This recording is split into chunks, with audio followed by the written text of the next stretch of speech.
Hello, everybody. Welcome to Ask Dr. Bob, our latest installment. We had a short break over the summer, but we are back and we're full of information. And for those of you that have not tuned in the past, I'm Bob Gabbay. I'm the Chief Scientific and Medical Officer for the American Diabetes Association. And this is a place where you can ask questions about things related to diabetes, and I'll do my best to answer them. And as usual, we've gotten a number of questions already around our theme. For those of you that want to ask questions during the program, and I'm just going to pull up the questions that have already been asked, throw them into the chat. And really, the theme today is National Latinx Heritage Month. And so for this month, we are going to focus our questions and discussion around it's a very important constituency of the American Diabetes Association and people living with diabetes. So, without further ado, let's get started. So, first question, let's start at the basics. And this is a good basic question. So, is diabetes more or less common in the Latinx community? And then maybe we will get into why. Well, unfortunately, it is much more common in the Latinx community. So let me throw some statistics, give you some data. So if you look at the Hispanic and Latinx population, 13% have diabetes. So how does that compare to uh, non-Hispanic whites? It is 50% more likely for a Latinx individual to have diabetes. 50% more likely. Uh, and if you look at the lifetime risk, so if you look at adults in the US right now, 40% of them will develop diabetes at some point. That is a lot. 40% of people. But for Latinx, sadly, it's even worse. It's 50%. Half of all Latinx individuals will develop diabetes in their lifetime. Wow.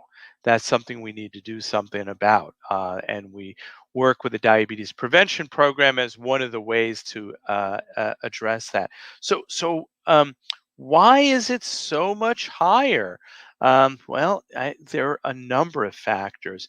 So first, let's level set. What kind of diabetes are we talking about?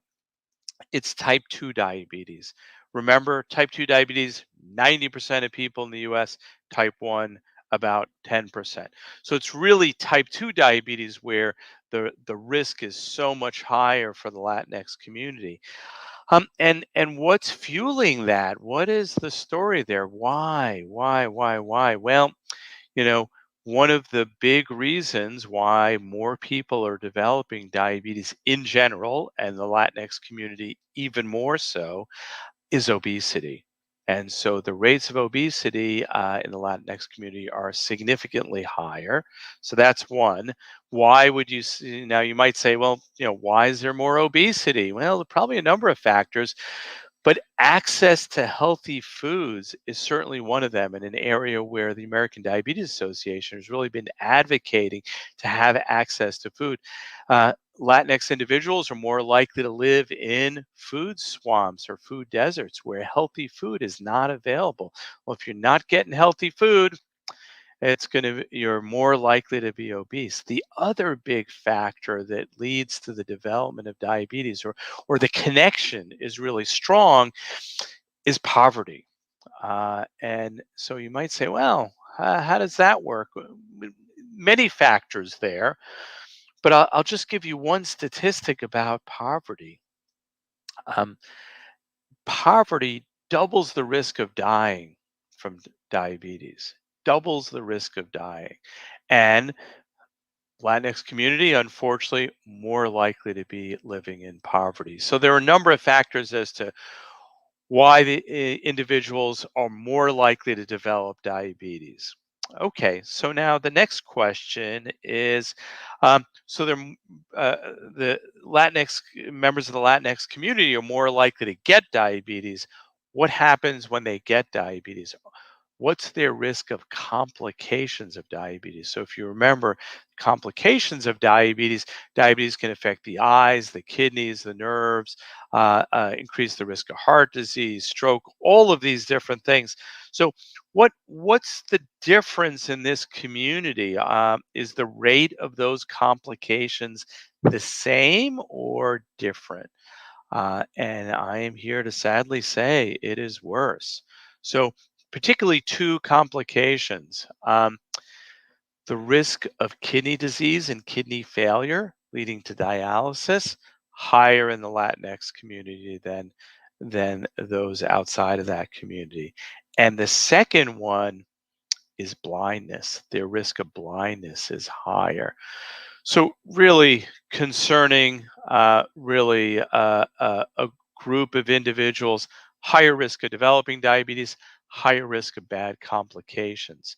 The good news, as you've heard on other episodes, is that we can prevent these complications of diabetes, right?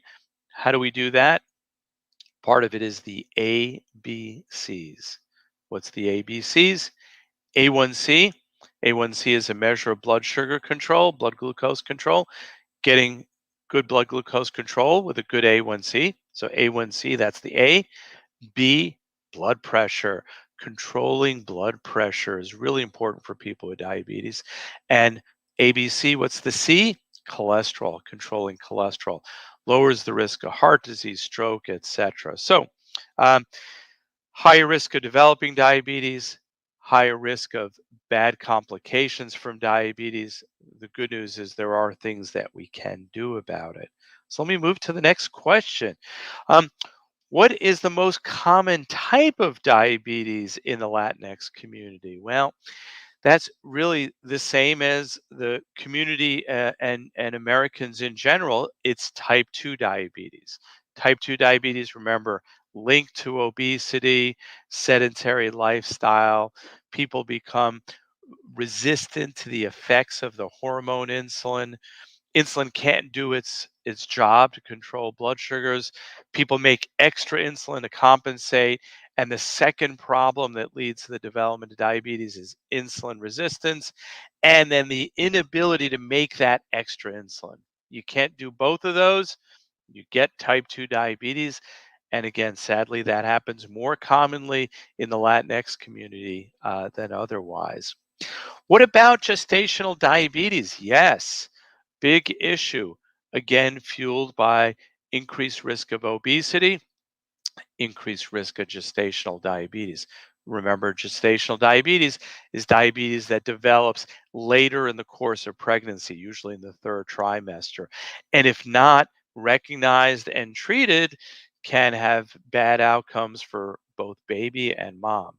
But again, like a lot of things in diabetes, the good news is if you identify it early and you treat it well, um, baby and mom can do quite well and have normal outcomes. Okay, let's keep moving. You've got lots of questions, so I am going to move on. Um, well, we're living, of course, in the pandemic of COVID-19, and so here's a question. How has COVID-19 pandemic affected the Latinx community? Well, here is another area where there's been disproportionate impact on the community. And this is hot off the presses. Just this past week, a study was released in the Journal of the American Medical Association, or otherwise known as JAMA, one of the more prestigious medical journals. And that article looked at mortality rates in Los Angeles. Uh, as a result of all mortality, different causes of death. But in that, it looked at COVID during the COVID pandemic. And, whereas for non Hispanic whites, mortality from diabetes stayed about the same, it was significantly higher.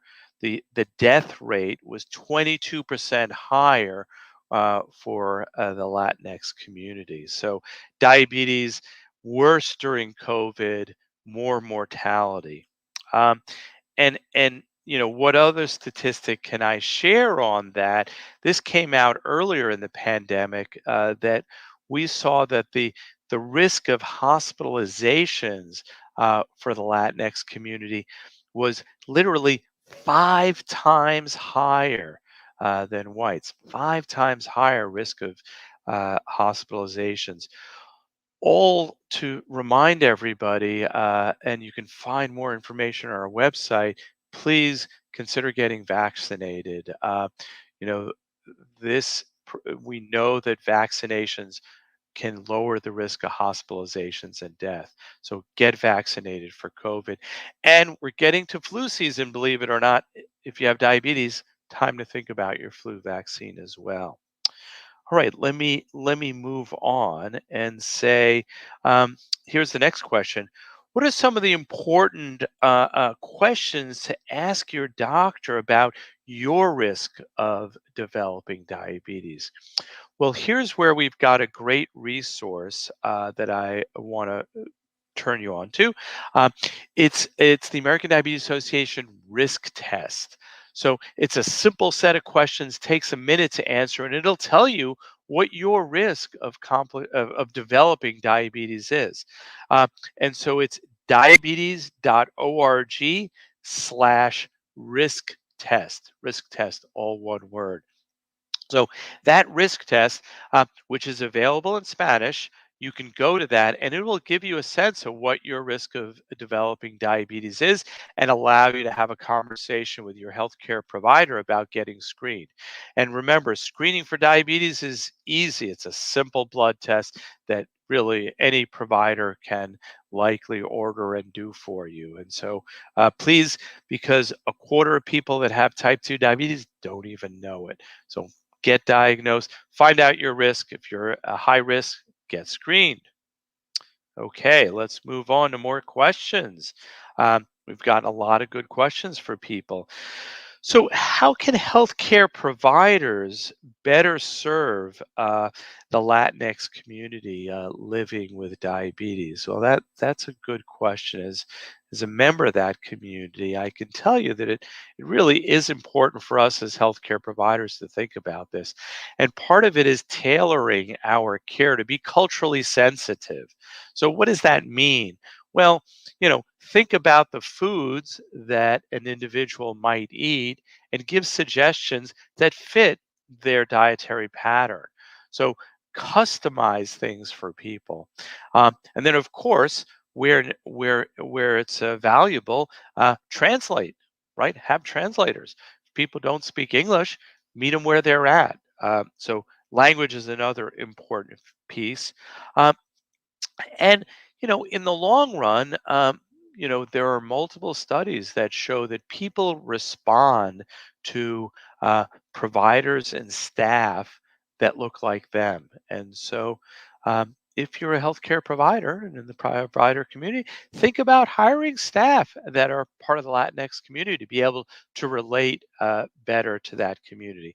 Not the only way to do it, but uh, it's not a bad idea. So the next question is, you know, about so we know that the Latinx community has a high risk of developing diabetes. You can do the risk test to find out what your risk is. We know that they do worse once they develop diabetes, kidney failure, blindness, more likely. We know that doing the ABCs can help prevent some of those complications. A1C, blood pressure, cholesterol, all of those things are important to keep in mind. But there's a question here. I want to know more. What can I find out? What resources are there? And the American Diabetes Association has a wealth about a wealth of information about health. Uh, and so our website, diabetes.org/espanol, ESPANOL, is brand new and it has a wealth of information in Spanish to help people. So tell your friends, tell your family to visit that site. There's really a lot of good information. There's also the Spanish American um, Diabetes Association Facebook page. Uh, you can find out more on our website and our Facebook about upcoming events. So please do that.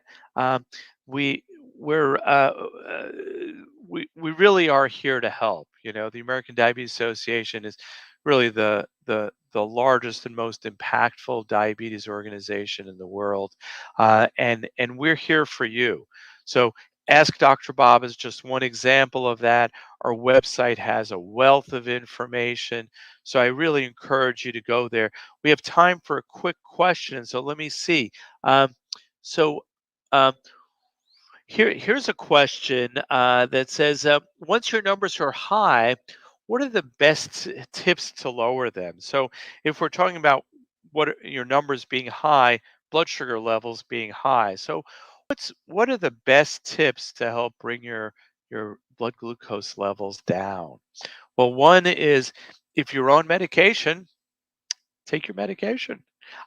It sounds obvious, but we know that you know somewhere around 70% of the time, people are not taking their medication. Now, there are lots of reasons there. Sometimes they don't have access, they can't afford their medication. That's where the American Diabetes Association can help, and we have information on our website around that. So, medication important. Physical activity, be more active, whatever you like to do, walking, dancing, anything, just getting moving, that will help. And then looking to eat healthier foods, fruits, vegetables. You know, we have a lot of information. Our diabetes food hub gives you recipes that you can look at. So think about what you eat. Uh, how active you are and being sure to take the right medications. And the last thing I'll say is, one thing we know that because of the pandemic, people have not been seeing their healthcare providers as often as they used to. And that's really important because they can help. They can help with the right medications, they can provide information, they can coach, they can problem solve lots of stuff, but they can't do anything if you don't see them, if you don't connect with them. And so if you've not seen your healthcare provider for a while, time to make a call, do a visit. Telehealth is great, in person, whatever is easiest for you. Telephone can be great as well, but reconnect with your healthcare team. So, with that, again, this is Ask Dr. Bob.